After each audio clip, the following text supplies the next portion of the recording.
రాజుకి ముద్దుల భార్యలు ఇద్దరు, పెద్దరాణి నాట్యంలో మయూరి,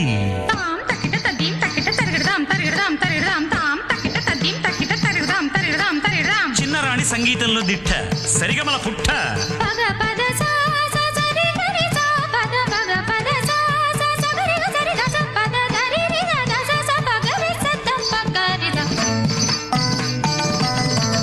కళలే పోషించినాడురా, తను కావ్యాలే రాసినాడురా, శిలలే తెప్పించినాడురా, ఘన శిల్పాలే మలచినాడురా,